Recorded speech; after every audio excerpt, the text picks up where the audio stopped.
नमस्कार, प्रणाम। देश के सभी किसान भाइयों को मेरा हार्दिक अभिनंदन। नमस्कार भाइयों, मैं आज किसानों के बारे में किसानों के लिए तो खैर सरकार ने अनगिनत योजनाएं बनाई है। पहले वाले जितनी सरकारें थी सारे योजनाएं बनाते रहे, ये भी सरकार बहुत सारे योजना बनाई है। और वो पहले की योजनाएं वो काफ़ी और ऑफिस तक सीमित रह जाती थी, पर अब जो योजनाएं बनती है सरकार से वो ज़मीन पर दिखती है। अब किसानों के लिए जो भी योजनाएं बन रही है, सरकार प्रशासनिक अधिकारी को सक्रिय करके जन जागरण करके उस योजना का लाभ पहुंचाने के लिए प्रयास कर रही है। इसके लिए हर गांव में आप देखेंगे सीएससी सेंटर है, शहर में भी, अर्बन में भी, रूरल में भी, हर जगह सीएससी सेंटर है, जनसेवा केंद्र है। लोगों तक सरकार की सहायता पहुंचाती है। तो मेरा आज जो ये विषय है, ये मेरे मेरे वाइफ है, मेरे वाइफ भी एक सीएससी सेंटर चलाती है। और उनकी काफ़ी जन कल्याण योजनाएं जो सरकार की वो जन जन तक पहुंचाती है। मैं उधर ही बैठा रहता हूं, कभी कभार कभी एक एक योजना के बारे में विस्तृत जानकारी आप लोग तक पहुंचाता हूं। आज मुझे जो आपकी फार्मर्स प्रोड्यूसर्स ऑर्गेनाइजेशन, इसके बारे में बात करने का इच्छा हुआ, तो मैं सोचा कि मेरा मित्र है ऋषिपाल भगत जी, और ये भी आपको अभी थोड़ा नमस्कार कर दो सर। जय श्री राम जी। सभी किसान भाइयों को नमस्कार कर दो। सभी किसान भाइयों को मेरा हाथ जोड़कर नमस्कार। नमस्कार जी। तो वो बैठे हुए तो मैं कहा चलो आज हम लोग थोड़ा सा फार्मर्स प्रोड्यूसर ऑर्गेनाइजेशन के बारे में बात करते हैं। देखिए, ये एक ऐसा संगठन है जिसके खुद किसान, मतलब यह एक ऐसा संगठन है जिसके सदस्य खुद किसान होता है। और किसान अपनी फसल को अपनी अपनी मर्जी से बेचेगा। और वो मंडी के जैसे मंडी के दलाल होते हैं, और या गांव में जाके दलाल होते हैं खरीद के लेके मंडी में, बिचौलिए होते हैं जो लेके मंडी में माल पहुंचाते हैं। तो इस तरह की इन लोगों से जो किसान शोषण होता है। या 10 रुपये का चीज़ किसान से खरीदते हैं और उसको मंडी तक पहुंचता है तो 20 हो जाता है, जब कंज्यूमर तक पहुंचता है वो 40 हो जाता है। अब क्या है कि किसान अपने चीज़ को 20 में डायरेक्ट कंज्यूमर को बेच सकता है। इसका जरिया भी, इसका सारे प्रावधान भी उसमें किए गए हैं। शायद यही कारण है जो अभी किसान आंदोलन के नाम पे कुछ असंतुष्ट, कुछ मंडी माफिया, कुछ दलाल, ये लोग जो है ये किसान आंदोलन के नाम पे इसी कारण से जो है अपनी असंतुष्ट जो है व्यक्त करते हैं। पर इसी कारण ये लोग जो जगह जगह डेरा डाल के बैठे हुए हैं, सरकार की विरोध कर रहे हैं, क्योंकि उनके स्वार्थ में काफ़ी चोट पहुंच रही है। ये गेहूं को सड़ा देते थे और उससे दारू शराब बनाते थे, और सड़े हुए गेहूं को उचित रेट में बेच करके शराब बनाते थे। और यहाँ कुपोषण में बच्चे शिकार होकर बच्चे मरते थे, भूखमरी बढ़ रही थी। सरकार ने ये सब पे अंकुश लगा लिया। अब इन लोगों की दाल गल नहीं रही, तो इसी वजह से वो लोग इस तरह के प्रॉब्लम क्रिएट कर रहे हैं। खैर चलिए, वो तो अलग चीज़ें हैं, वो राजनीति की बातें हैं, इसमें जाना नहीं है। हमें जिस मुद्दे पे है उस मुद्दे की बात करेंगे। जो किसान कृषि उत्पादों को पैदा करते हैं वो अपना एक समूह बनाकर उसे इंडियन कंपनीज एक्ट के तहत रजिस्टर करवा सकते हैं। ये एफपीओ योजना जो है सरकार की। जो किसान, ठीक से समझिए, जो किसान कृषि उत्पादों को पैदा करते हैं, जैसे कोई आलू बनाने वाला, कोई प्याज, कोई आलू उगाने वाला, कोई उत्पादन करने वाला, कोई प्याज उत्पादन करने वाला, कि कोई धान का खेती करता है, कोई गेहूं का करता है, कोई गन्ने की खेती करता है। तो ये जो कृषक है, तो ये अपनी जितने उत्पादन वो करते हैं, ये उत्पादों को पैदा करते हैं, वो अपना एक समूह बनाकर, अपनी एक सोसाइटी बनाकर उस सोसाइटी को इंडियन एक्ट के तहत रजिस्टर करवा सकते हैं। मतलब पहले क्या था, मंडी का एक एजेंट होता था, किसान उसके पास सामान ला के बेचता था, या तो कोई दलाल होता था, वो अपना सामान ला के मंडी में बेचता था, किसान से कम में खरीदता था, मंडी में थोड़ा ज़्यादा बेचता, मंडी वाले आके और ज़्यादा होती है। पर अब क्या है कि अब ऐसा नहीं होगा। अब किसान अपनी 300 किसान, 200 किसान, 300 किसान मिल करके एक अपने सोसाइटी बनाएंगे। वो सोसाइटी को कंपनी के एक्ट में रजिस्ट्रेशन होगा, एक कंपनी की तरह वो सोसाइटी काम करेगा। उसको सरकार 2 करोड़ रुपया का बैंक गारंटी देगी। जैसे अभी आलू की किसान है, वो चाहते हैं भाई आलू तो इस सीजन में बिक नहीं रहा और आलू उत्पादन हो गई, तो वो क्या करते हैं, मंडी वाले को कम रेट में बेच देते हैं, मंडी वाला लेके उसको कोल्ड स्टोर में रखता है, फिर जब सीजन आती है वो महंगा में बेचता है। पर अब ऐसा नहीं होगा, अब क्या है कि किसान अपना कोल्ड स्टोर बनाएगा, जो सोसाइटी बनेगी उन लोगों को जो बैंक गारंटी दी गई है वो बैंक से लोन लेंगे और बहुत कम ब्याज, नाम के मात्र ब्याज ब्याज दर पे लोन लेंगे, अपनी कोल्ड स्टोर बनाएंगे, अपनी फसल उसमें रखेंगे, फिर जब बाजार में रेट बढ़ेगी वो किसान अपने रेट में बेचेगा, तब मंडी का जो दलाल है उनको इसमें मार पड़ेगी। वो इस ये प्रॉब्लम ये उनके साथ वो उनकी समस्या है, खैर जो किसानों की है, क्योंकि ये जो कृषि प्रधान देश है, जब तक किसान नहीं बढ़ेगा तब तक देश नहीं बढ़ेगी, ये सभी सरकार जानते हैं, पहले वाले भी ये भी, कोई भी सरकार है किसान के लिए योजना बनाता है, लेकिन बीच में बैठे हुए दलाल इसको कामयाब नहीं होने देते थे। पर अब मोदी सरकार की जो स्ट्रिक्ट जो जिस प्रकार की उसकी प्रोसेस है, तो इसमें दलालों की दाल गल नहीं रहा है, तो इसी वजह से ये लोग जो है छटपटा रहे हैं। अब इसके मैं आपको बता रहा हूँ, ये जो प्रक्रिया है, इस प्रक्रिया को आसान बनाने के लिए भारत सरकार ने कृषि मंत्रालय, कृषि कोऑपरेशन विभाग द्वारा यह किसानों को सहायता पहुंचाने के लिए व्यवस्था बनाई है। कृषि मंत्रालय और कृषि कोऑपरेशन जो कोऑपरेटिव बैंक कृषि के जो लोन वोन देते हैं उन लोगों, मतलब इस तरह के जो समूह है जो सरकार से डायरेक्ट लिंक रखता है, तो इस समूह से सरकार ने अपना एक ऐसे व्यवस्था बनाई जो कृषक तक जो है तकनीकी शिक्षा का अभाव ना हो, उनके सॉइल टेस्ट हो ज़मीन का, और किस प्रकार की खाद देना, किस प्रकार के फसल किस ज़मीन पे हो सकता है, इसको वैज्ञानिक आधार पर कृषक को सलाह देना और उसको बीज और इसकी टेक्निकल सपोर्ट भी देना है, इसको बहुत कम ब्याज पे ऋण देना है, लोन देना है। तो इस प्रकार करके वो जो है किसान को सरकार मदद करेगी इस सोसाइटी के माध्यम से। ये सोसाइटी जो है यानी इसके जरिए किसान को मदद पहुंचाई जा सकती है।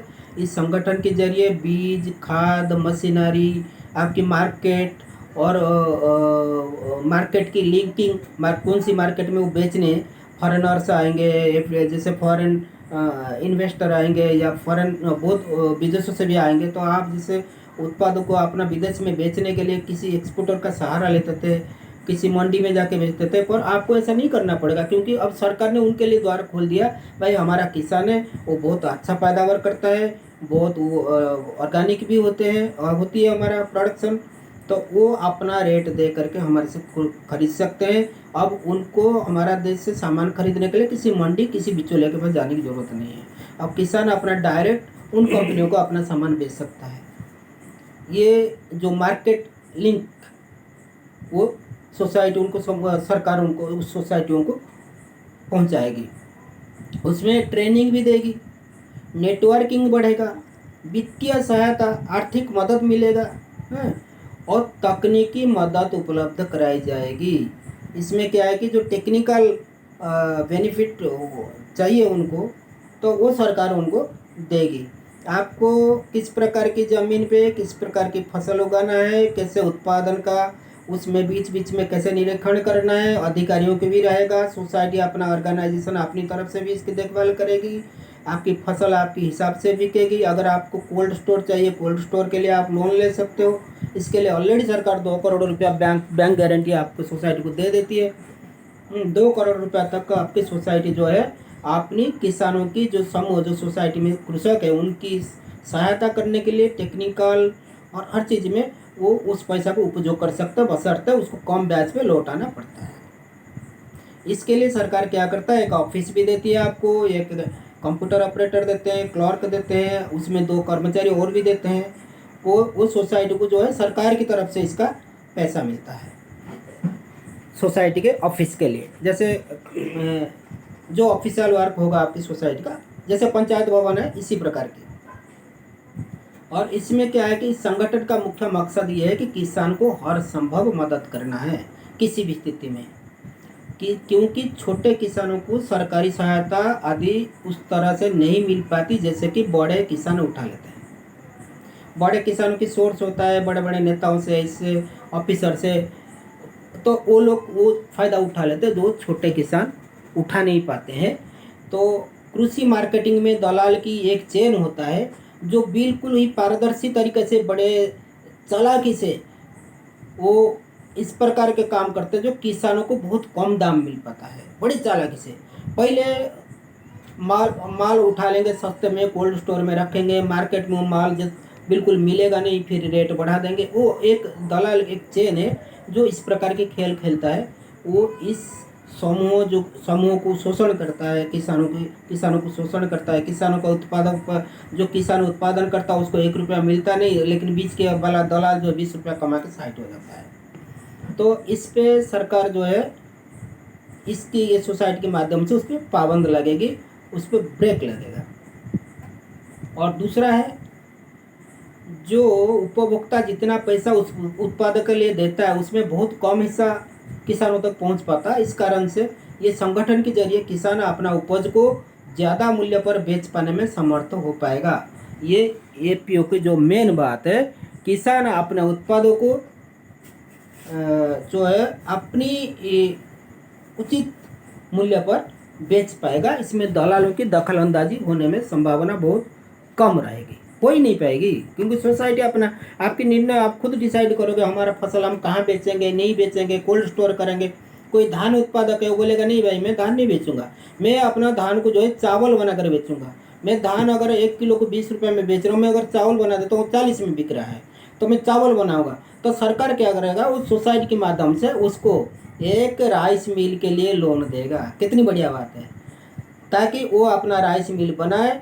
और जितनी किसान, उस 300 में जितनी किसान धान उगाते हैं, जिनके पास चावल आता है, वो सब मिल करके वहाँ पे अपना धान का जो है चावल बनाए और उस चावल को फिर बेचें। और वो कहाँ बेचेंगे, उसके बेचने का भी प्रावधान किया गया है। बहुत सरल उपाय से, आपको कहीं जाने की जरूरत नहीं है। मार्केट खुद आपके घर आएगा, वहाँ पर खरीदार खुद आएगा आपके घर, वहाँ से खरीदेगा। और इससे क्या है कि ये ऐसा एक एजेंसी है जो राज्य के क्लस्टर स्तर पर इसे लागू करने के लिए बिल्कुल एक सरकार की तरफ से हर तरह की प्रमोट किया जा रहा है। यह पर्याप्त प्रशिक्षण और हेड हेल्डिंग प्रदान करने वाला ये जो है योजना है। इसमें सीबीओ की स्तर से प्राथमिक प्रशिक्षण प्रदान भी किया जाएगा।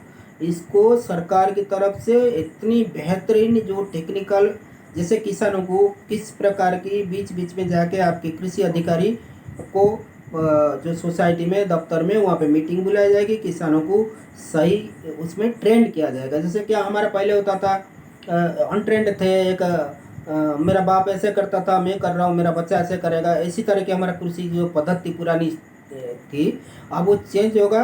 अब कृषक की जो आमदनी वो दोगुनी होगी। इस कारण से सरकार जो है इस प्रकार की प्रकल्प को ज़्यादा वरीयता दे रही है। और ये अभी प्रथम पर्याय का कंपनियाँ सारे जो है, कुछ कंपनियों को अभी पहली पर्याय में अभी हो गया है, अभी मंजूरी मिल गई है। जो लोग आवेदन किए थे उसमें मैं बड़े खुशी के साथ बोल रहा हूँ, मेरा अपने ज़िले में 2 एफपीओ को स्वीकृति मिली है। इसमें मेरे बड़े भाई साहब भी प्रेसिडेंट है, एक एफपीओ का है, और उनकी सहयोगी एक और दूसरे ब्लॉक को मिला है। ये बहुत खुशी की बात है। मैं सभी मेरे क्षेत्र के किसानों को अभिनंदन और बधाई दे रहा हूँ। और मैं चाहता हूँ कि ये जो एफपीओ, ये वहाँ का क्षेत्रीय किसानों के लिए बिल्कुल वरदान साबित हो और वहाँ का कृषि क्षेत्र में एक क्रांति लाए और हर किसान के घर खुशहाल हो, और किसान की जो कमाई है वो 4 गुनी और बढ़े। इससे मैं आपको एक बात बता रहा हूँ कि इसमें आप भी अपने आसपास के किसानों को इस संगठन में जोड़िए। इसका कोई दायरा नहीं कि 300, आप 3000 जोड़िए, 5000 जोड़िए, 10,000 जोड़िए। इसको इतने विशाल बनाइए कि किसान अपना खेती खुद करेगा तो वो अपना फसल खुद बेचेगा, और किसान अपना फसल का रेट जो है वो बिल्कुल मार्केट के हिसाब से उचित उसको प्राप्त होगा। यहाँ कोई दलाली, कोई जिस तरह की कालाबाजारी दलाली हो रहा था, जिस तरह की माल किसान से खरीद के कोई कोल्ड स्टोर में रख के उसको बाद में ब्लैक मार्केटिंग करके फिर बेचता था, इस प्रकार की हरकत कोई कर नहीं पाएगा। ये डायरेक्ट किसानों के लिए सरकार की तरफ से बहुत बढ़िया योजना है। तो इसमें सरकार ने ऐसा कर रखा है कि कम से कम एक ज़िले में, एक ब्लॉक में एक एफपीओ होना चाहिए, तो एक ब्लॉक में आप ये समझ लीजिए, अगर मान लीजिए अगर एक तहसील में आपको विधानसभा क्षेत्र में मान लो एक 4 लाख 5 लाख अगर वोटर होते हैं एक विधानसभा क्षेत्र में, 2 ब्लॉक होता है, समझ लो 2.5 लाख 3 लाख पब्लिक में एक बन रहा है एफपीओ। तो उसमें किसानों की जो है 500,000 किसान बहुत मामूली बात है। मुझे लग रहा है कि इसमें किसान बहुत अधिक संख्या में जुड़ेंगे जब इसके बेनिफिट उन तक पहुंचेगा। और आप भी प्रयास करते रहिए। आपको ये योजना कैसा लगा सर, किसानों के लिए कैसा लगा? आप जरा अपना बयान दीजिए, अपना बताइए सर। ये योजना मुझे बहुत पसंद आया और मैं ये चाहता हूँ कि आप लोगों को भी सबको पसंद आया होगा।